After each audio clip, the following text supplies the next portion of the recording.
Bagaimana sih melihat Israel Palestina konteks defense heritage? Kalau saya sebagai yang berkutat ya di bidang defense heritage, saya mengatakan bahwa ini bukan isu agama, Bang. Waktu itu ada penyerangan yang melalui kapal itu, Bang. Kalau masih ingat, kapal Mavi Marmara. Mavi Marmara, itu iya. Sebenarnya isinya katakanlah Hamas ini mau menyerang, tapi dalam tanda kutip di bawah suatu bantuan kemanusiaan gitu ya.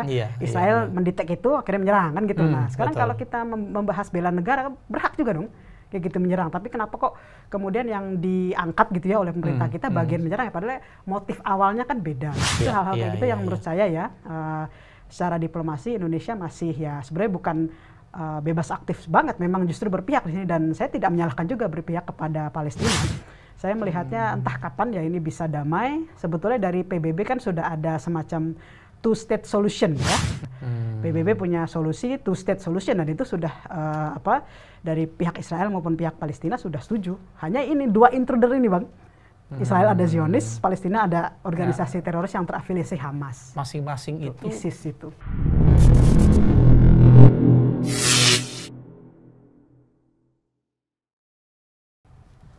Salam Defender. Jumpa kembali dengan podcast Tandev.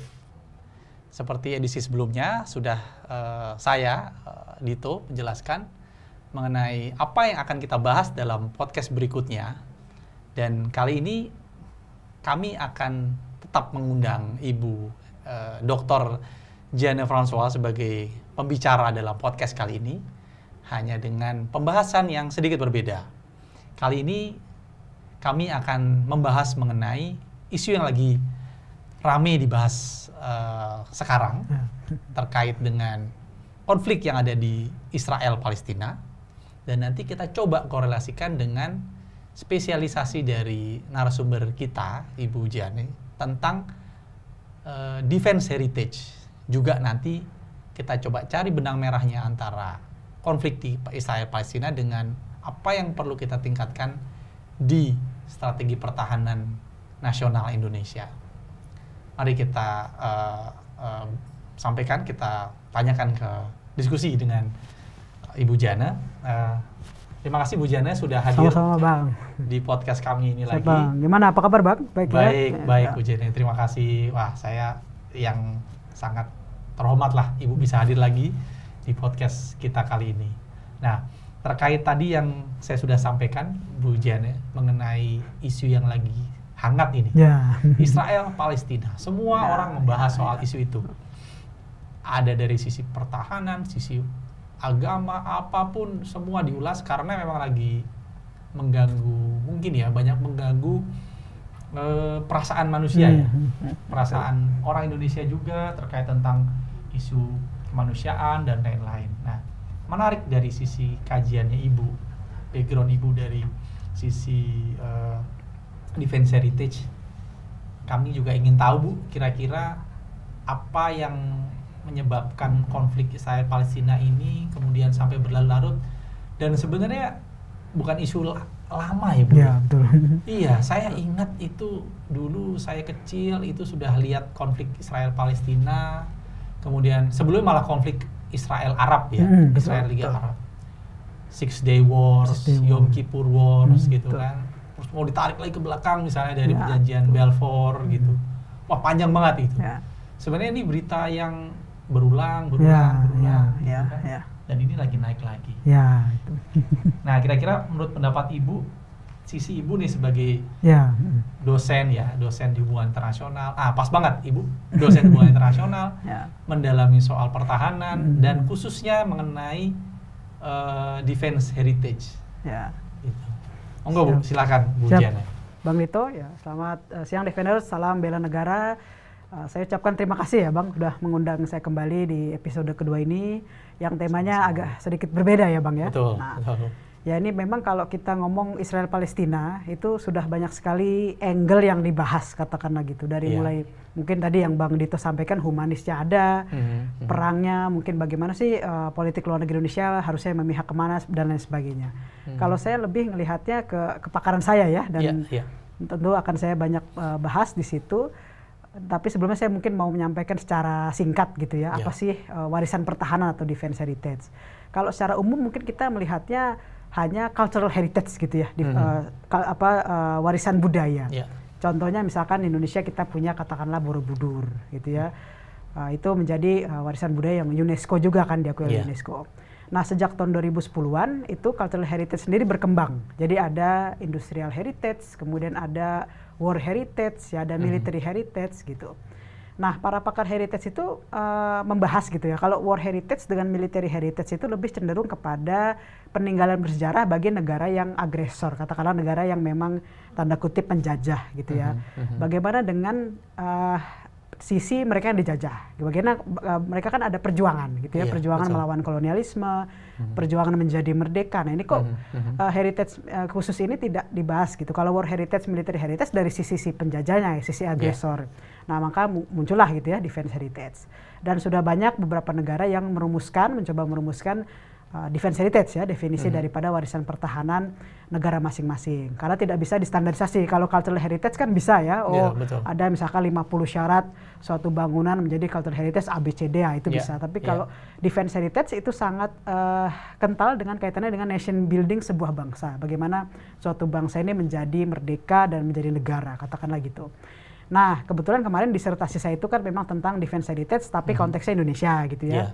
Bagaimana proses menjadi Indonesia, becoming Indonesia. Kalau kita mau kaitkan ke isu yang tadi Abang tanyakan, Israel-Palestina gitu ya, bagaimana sih melihat Israel-Palestina konteks defense heritage? Kalau saya sebagai yang berkutat ya di bidang defense heritage, saya mengatakan bahwa ini bukan isu agama, Bang, gitu. Kadang-kadang kita melihat ini seolah-olah ada isu agama yang kental, seolah-olah ada unsur-unsur yang sangat politis. Katakanlah unsur yang sangat politis akhirnya menjadi politis gitu ya. Tapi ketika kita melihat perjalanan suatu bangsa, ketika ada suatu bangsa yang memang memenuhi gitu ya syarat-syarat menjadi negara, akhirnya kan merdeka gitu ya. Dan menjadi negara. Contohnya tadi Abang sudah mengatakan Balfour Declaration. Di mana kalau saya boleh secara kutip ya, secara kasar, tanda kutip ya kasar, bahwa ya Inggris lah yang memecah di Palestina gitu dengan Balfour Declaration, dengan mengatakan bahwa, dan ini ditujukan dari orang Inggris ya, dari Inggris kepada pimpinan Zionis gitu ya, Lord Lostit itu ya, dari Balfour, Michel Balfour ini sebagai perwakilan Inggris kepada Zionis ya, Lord Lostit itu kan memang mengatakan bahwa Palestina menjadi miliknya Yahudi gitu ya. Nah, itu tanah Palestina tanahnya itu menjadi miliknya orang Yahudi. Nah, itu. Jadi sebetulnya kalau untuk mendirikan negara Israel, untuk mendirikan negara itu salah satu daerah gitu katakanlah. Akhirnya kemudian kalau kita melihat secara proses menjadi Israel ya, kalau tadi kan disertasi saya kan menjadi Indonesia ya, becoming Indonesia. Kalau kita mau kaitkan defense heritage dalam konteks menjadi Israel ya, becoming Israel. Israel sudah punya modal itu menjadi negara, dan ditambah kayak semacam diuntungkan gitu, karena katakanlah dengan Balfour Declaration artinya Israel kayak punya semacam legitimasi, berarti Palestina wilayah saya gitu ya, menjadi wilayah Israel juga seluruhnya gitu ya. Sementara Bang, sebelum Balfour Declaration itu daerah Palestina kayak misalkan yang sekarang lagi konflik ya, Gaza, West Bank itu hidup dalam damai. Semua bangsa, tidak hanya bangsa Yahudi atau Arab, tapi ada orang-orang Kurdi, ada orang-orang Armenia, ada orang-orang Asia bahkan. Jadi di daerah Palestina itu ya, daerah Gaza, West Bank, itu hidup dalam damai sebelum Balfour Declaration. Nggak ada kayak semacam perebutan wilayah. Nah, sekarang yang menjadi masalah ketika wilayah itu kan damai ya, kemudian legitimasi waktu itu masih dari Inggris, ya kemudian pecah perang ya, katakanlah Perang Dunia I menuju Perang Dunia II itu menjadi kayak semacam, ini milik satu bangsa. Itu kan menjadi konflik, Bang. Nah, misalkan daerah di sini ya, katakanlah hutan kayu ini, suatu daerah yang dimana kita hidup damai dari bangsanya Bang Dito, bangsanya saya. Kemudian tiba-tiba diklaim gitu ya, ini hanya punya Beliwayan misalnya. Nah, itu yang menurut saya secara umum ya, saya melihat, saya tidak awal konflik. Jadi saya tidak generalisasi Indonesia secara umum, tidak ya. Ada orang Indonesia yang mengerti ini, tapi kalau saya lihat di sosial media gitu ya, cenderung melihatnya agama gitu dalam konteks kemanusiaan, dan cenderung kayak membela satu pihak gitu ya. Padahal saya melihat ini konflik lahan gitu, di mana Palestina itu kan wilayah gitu, katakanlah wilayah di mana di situ semua bangsa dari situ, tidak hanya Yahudi tapi ada Arab, ada Armenia, Asia gitu ya, menjadi ya konflik gitu, karena ya ini saya udah turun-temurun tinggal di sini, kenapa diklaim, katakanlah gitu. Paling parah di Gaza sama West Bank, kenapa? Karena daerah perbatasan ya, dimana kalau pengalaman Indonesia kan yang konflik tuh biasanya perbatasan ya, Bang, gitu kan. Nah, itu di situ menurut saya, kalau saya sebagai peneliti ya defense heritage, melihatnya kita harus melihat ke sana juga. Jadi Israel juga punya hak juga dalam konteks mereka menjadi Israel gitu ya. Tapi salahnya adalah yaitu tadi Zionisme, kemudian akhirnya yang merenggut banyak nyawa ya, dan akhirnya kan balas membalas sampai sekarang. Jadi kita kalau melihat misalkan ya terutama ini ya di konteks Palestina kan juga diperburuk dengan hadirnya suatu organisasi teroris katakanlah gitu, terafiliasi dengan ISIS katakanlah gitu, dan kemudian seolah-olah menjadi wajahnya Palestina untuk membalas dendam kepada Israel. Itu terus-terusan Bang, mata rantai dendam itu kayak nggak pernah putus ya, dan saya melihatnya entah kapan ya ini bisa damai. Sebetulnya dari PBB kan sudah ada semacam two-state solution ya, seperti misalkan Hutu Tutsi di Rwanda itu kan dua itu kan akhirnya dipisahkan, akhirnya sudah betul. Misalkan kalau yang sedang berkuasa Hutu ya berarti pemerintahan legislatifnya dari Tutsi ya kan, itu sebenarnya balancing bisa, power balancing power, dan dari Presiden Palestina juga Mahfud Abbas ya, itu kan juga sudah oke. Nah sekarang dua-duanya ada sama-sama ada intruder dari kubu Israel, ada si Zionis ini yang memang mau menguasai seluruh Palestina termasuk Gaza West Bank dengan alasan si Balfour Declaration. Dari sisi Palestina ada organisasi teroris ini yang katakanlah ya, saya nggak bisa menyebut nama atau gimana, tapi katakanlah terafiliasi lah dengan ISIS yang seolah-olah mau membela Palestina, padahal sebenarnya tujuan mereka memang mau meniadakan si bangsa Yahudi. Kan takut mereka Bang sebagai bangsa Yahudi. Akhirnya terus-terusan itu. Wah udah kacau dari dulu dari Bang Dito kecil sampai sekarang ya saya belum lahir Mbak. Bahkan istilah yang kayak dulu tuh sudah jernih ya, akarnya sudah sekarang makin kompleks Bang gitu, karena saling balas dendam, saling mereka kayak punya media masing-masing untuk kayak mendemonize satu sisi gitu ya. Gitu, dan penggalangan donasi katakanlah hanya membela satu sisi. Sekarang saya hanya ini ya berbicara humanis gitu ya Bang bahwa kalau kita melihat perang kita nggak bisa take side seperti itu ya, karena sama-sama nyawa gitu ya, sama-sama anak kecilnya jadi korban wanita, nah itu jadi kalau saya tidak take side, jadi saya sebagai orang Indonesia saya pro kepada PBB. Kalau saya PBB punya solusi two state solution, dan itu sudah dari pihak Israel maupun pihak Palestina sudah setuju. Hanya ini dua intruder ini Bang, Israel ada Zionis, Palestina ada organisasi teroris yang terafiliasi Hamas. Masing-masing itu ISIS itu. Gini, kalau bicara di Palestina ada, kita sebut tadi ya Hamas ya. Sementara akhirnya sebut merek ya, nggak apa-apa. Iya, nggak apa-apa lah, memang kita semua juga bisa lihat. Terus di Israel ada Zionis ini. Itu yang nggak mau berbagi gitu ya. Satu pihak itu saling ingin menihilkan masing-masing ya kan. Dan memang mereka ini mendominasi politik di masing-masing negara ya. Betul. Apalagi lobby Zionis ke Amerika. Gitu. Oke, ya. Nah, kalau kita flashback ke yang dulu, mungkin kalau eranya tarik ke belakang nggak usah jauh ke Balfour ya. 1913. Iya, kita tarik mundur cukup sampai ke ini perjanjian Camp David. Ya bisa Camp David. Itu kan tahun 70 berapa tuh saya lupa itu ya. Itu sebenarnya kan sudah ada titik terang akan ada perdamaian gitu kan. Betul. Iya. Ini apakah ada apa gini? Saya masih berpikir mungkin dari sisi Hamas punya kepentingan lain selain hanya menisbikan Israel gitu, karena mereka harusnya secara politik nih, kita menebak-nebak ya, secara politik game teori masih bisa paham bahwa itu satu hal yang nggak mungkin dilakukan, kan? Artinya apakah ini mau jadi total retaliation itu dia, yang akan ngancurin semua gitu, itu dia, Bang. Atau mencari equilibrium yang paling balance di antara semua. Harusnya dari sisi Zionis juga memahami itu, dari sisi Hamas mungkin juga harusnya memahami itu. Mungkin ya, karena kan kita nggak tahu juga cara berpikir mereka. Kecuali misalnya salah satu masing-masing ini punya pemimpin yang ada dendam, sehingga mereka nggak lihat lagi solusi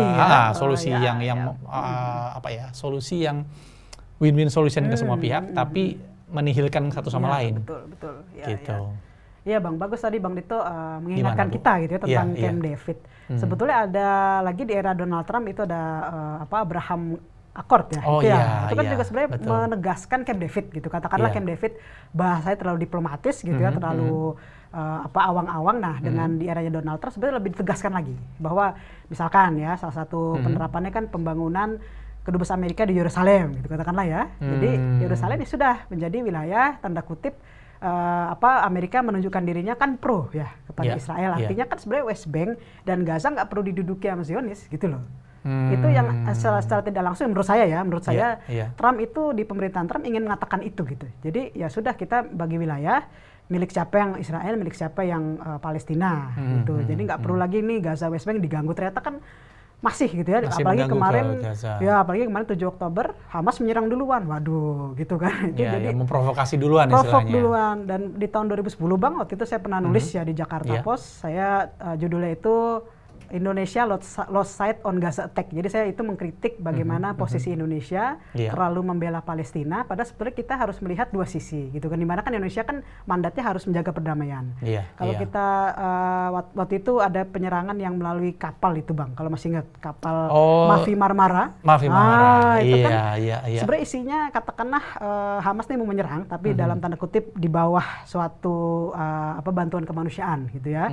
Israel mendetek itu akhirnya menyerang kan gitu. Nah sekarang kalau kita membahas bela negara, berhak juga dong kayak gitu menyerang. Tapi kenapa kok kemudian yang diangkat gitu ya oleh pemerintah kita bagian menyerang, padahal motif awalnya kan beda gitu. Kecuali memang itu bantuan kemanusiaan murni kan sebenarnya tujuan untuk menyerang. Nah, itu hal-hal kayak gitu yang menurut saya ya secara diplomasi Indonesia masih ya sebenarnya bukan bebas aktif banget, memang justru berpihak di sini, dan saya tidak menyalahkan juga berpihak kepada Palestina saat itu ya Bu ya. Dan sekarang kan juga masih kayak kemarin termasuk Ibu Menlu ya, Ibu Retno Marsudi kan ikut yang demo Palestina ya, nggak masalah bagi saya karena saya bilang saya tidak pro Palestina, tidak pro Israel, saya pronya kepada keputusan PBB gitu.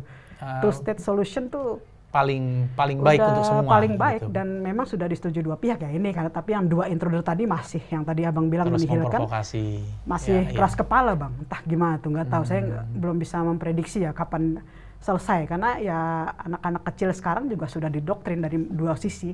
Dari anak kecil Yahudi sudah didoktrin gitu ya bahwa harus menguasai semua wilayah Palestina. Dari yang sisi Hamas juga harus didoktrin harus membantai orang Yahudi. Udah. Harus mengambil lagi tanah kita yang diambil oleh Yahudi gitu ya kira-kira ya. Itu dia Bang. Kalau dulu nggak ada intruder Bang, aman sudah. Istilahnya sudah tahu gitu daerahnya mana, dan dengan administration Trump kemarin udah jelas kan mana daerah Israel, mana daerah Palestina, sebenarnya aman. Ya ini tapi intruder Bang. Ini dia kembali lagi intruder ini. Nah, balik ke yang konflik ini Bu, Israel Palestina. Mungkin teman-teman Defender juga ada pertanyaan, mungkin bagi yang belum terlalu mendalami ya.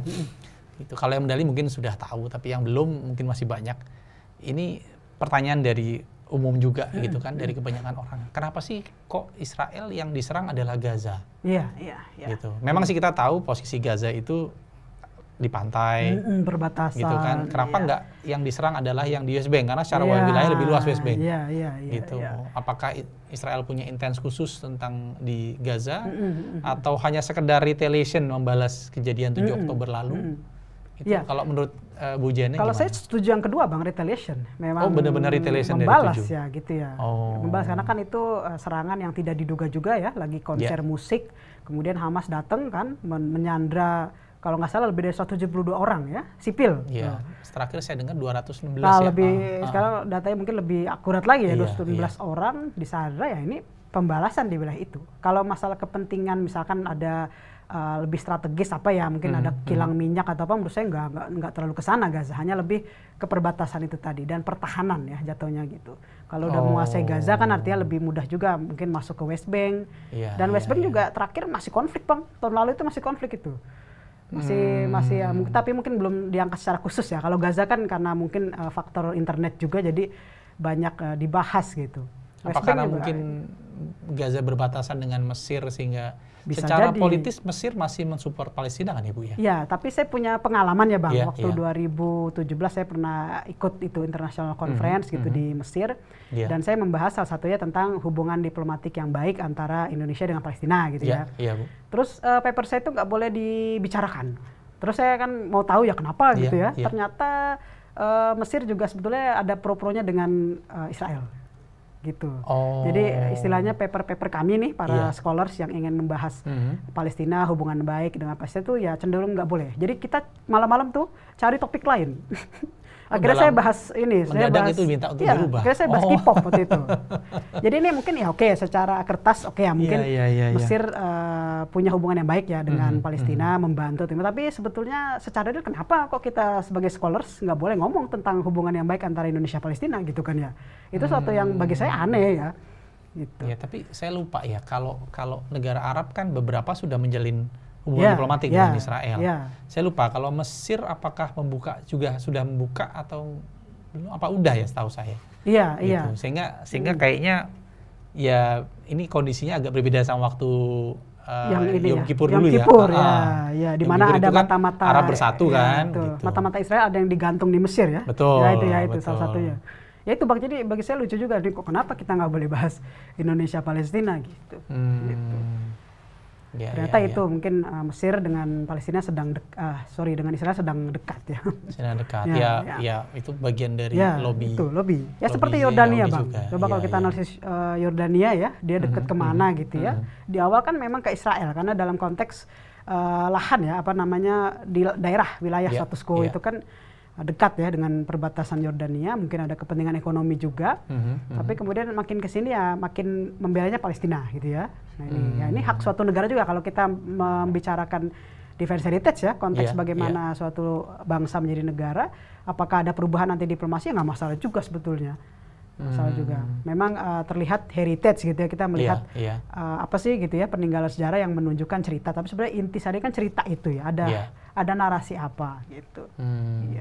Kalau kita sedikit geser ke negara tetangga di konflik Libanon misalnya. Libanon. Di situ kita tahu di situ ada Hizbullah ya. Gitu. Itu kan juga memprovokasi ke Israel. Nah, itu sebenarnya mereka proksi dari Hamas atau atau gimana kan? Posisi mereka sebenarnya di Lebanon yang secara pemerintahan Lebanon kan netral. Tidak memihak siapa-siapa gitu kan, tapi di situ bukan Hamas, Hizbullah sering melakukan serangan-serangan provokasi juga ke wilayah Israel gitu kan. Kalau saya malah ada kekhawatiran Lebanon ini seperti Maroko ya Bang ya. Jadi secara diplomasi mungkin netral, tapi sebetulnya menjadi sarang-sarang si organisasi teroris ini dan afiliasinya. Kayak cabang di ISIS kan ada ya di Maroko, sampai ada yang 2 orang turis itu kan sampai dibunuh itu. Nah betul.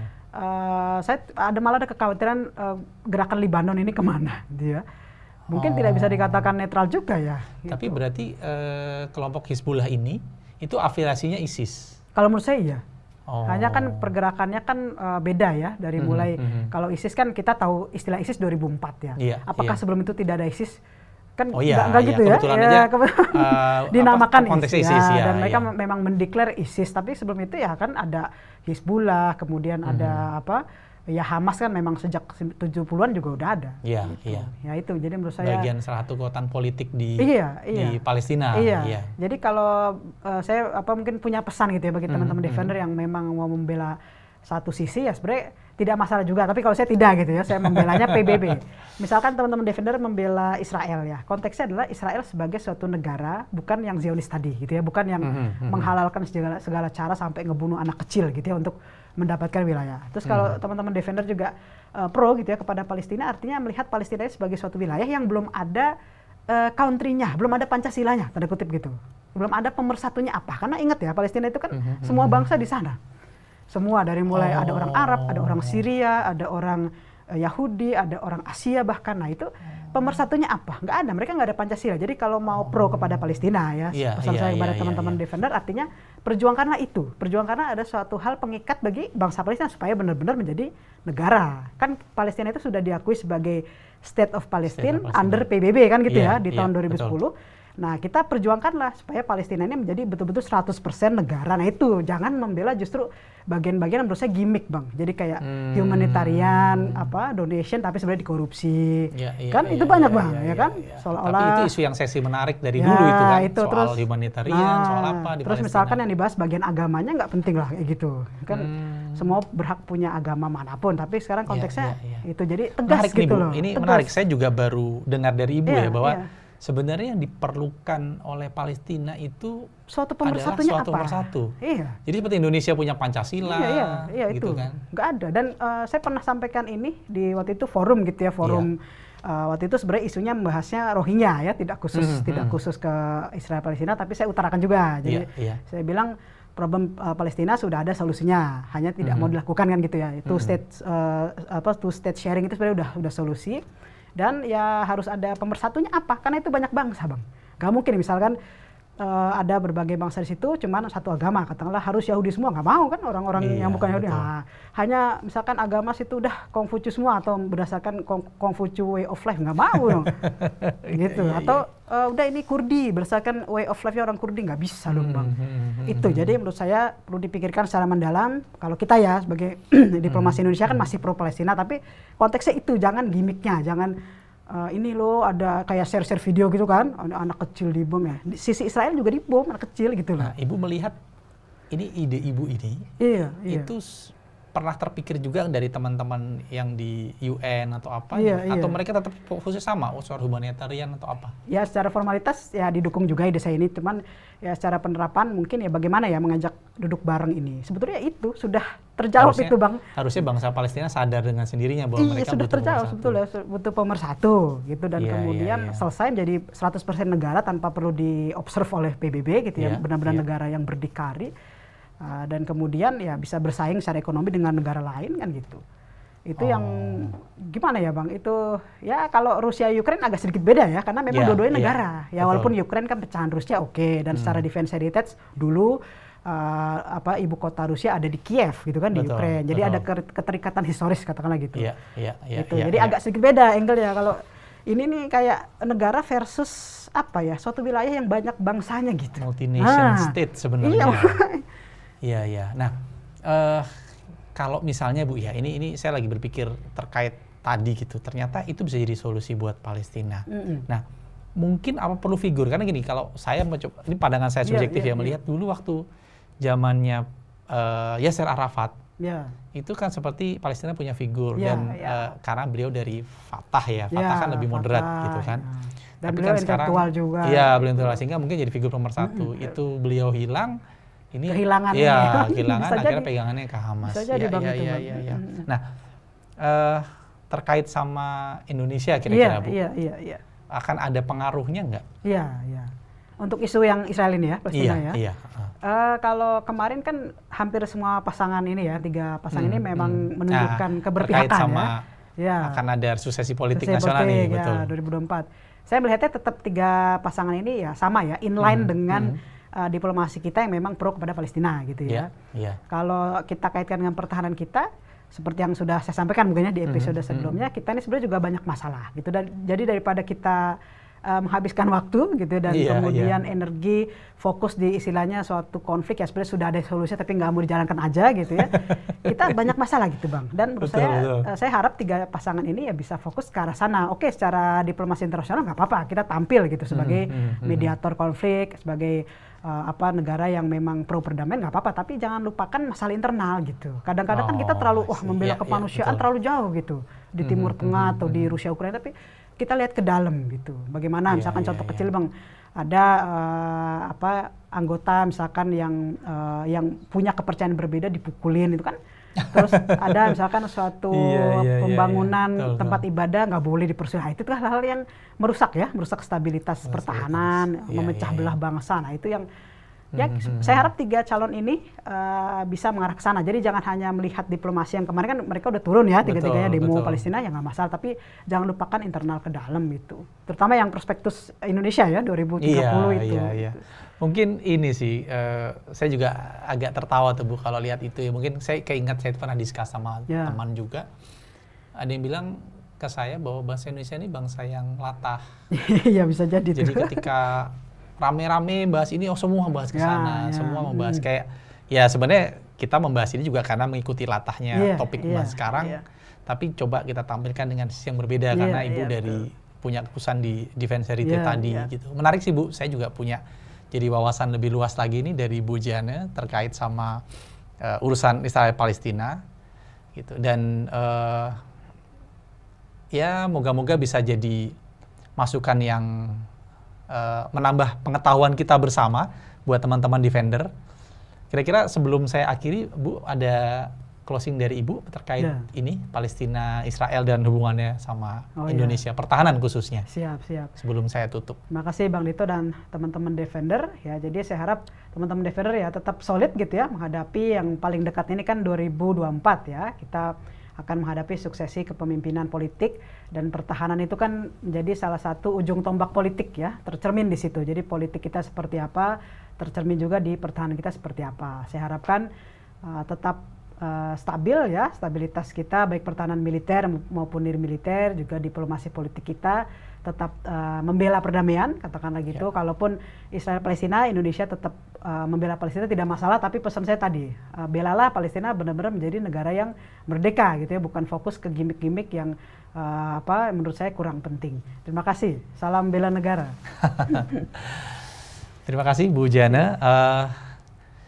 Kira-kira seperti ini dulu saja episode Tandev Podcast kali ini. Kita akan lanjutkan dengan episode berikutnya. Next lagi kita akan lanjutkan, dan terima kasih juga teman-teman dari Defender Tandev sudah ikut menyaksikan acara podcast ini. Jangan lupa like, subscribe, dan komen di bawah. Dan sekali lagi, salam Defender.